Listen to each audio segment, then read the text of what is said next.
Bonjour à tous, j'espère que vous allez bien. Ici Émilie Matigou. Si vous êtes nouveau ou nouvelle sur ma chaîne, likez, abonnez-vous. Partagez-moi cette vidéo. Let's go. Aujourd'hui, nous allons voir comment trouver son logement en France.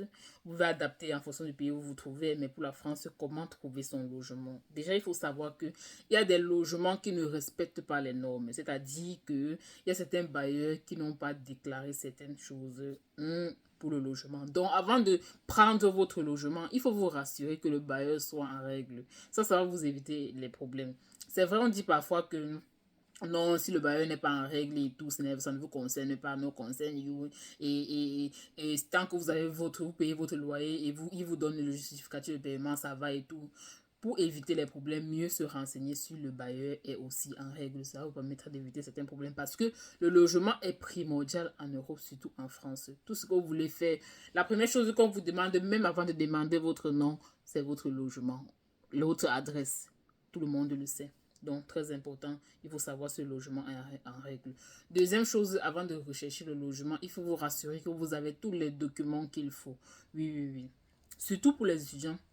Les étudiants peinent beaucoup à trouver le logement parce que ils ont besoin de garant. Oui, le garant, c'est très important lorsque vous voulez rechercher votre logement. Certains étudiants sont très butés à ce niveau parce qu'il n'y a pas la personne qui va se porter garant pour votre logement et c'est compliqué à ce niveau. Donc, il faut vous rassurer d'avoir tous les documents nécessaires. Il faut avoir son garant déjà.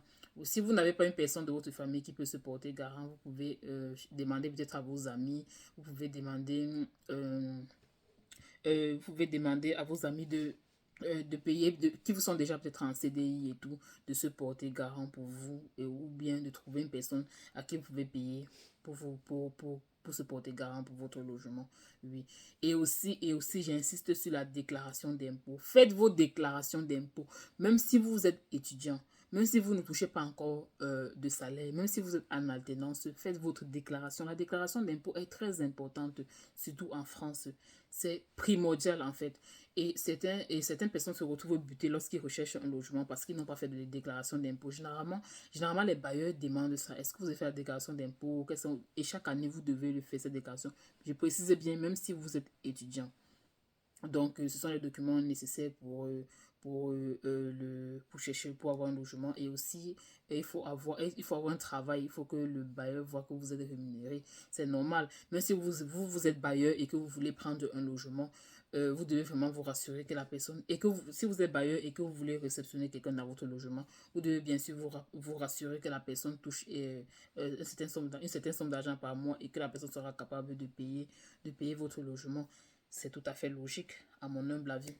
Ok, moi je pense que, et aussi pour la France, il y a certaines personnes qui me disent qu'ils galèrent à trouver des logements, je sais pas pourquoi, mais je pense que sur le Bon Coin, c'est un site où vous trouvez presque tout. Sur le Bon Coin, vous trouvez votre logement très facilement. Il suffit juste de taper votre localité, la localité dans laquelle vous voulez trouver le logement. Et je pense que c'est vite fait, il y a beaucoup de logements qui sont disponibles, je pense, à mon humble avis. Bon, c'était comme ça que moi j'ai fait lorsque je cherchais mon logement. Et c'est tout pour cette vidéo. Merci de m'avoir suivi et on se dit à très bientôt pour une prochaine vidéo. D'ici là, portez-vous bien. Gros bisous.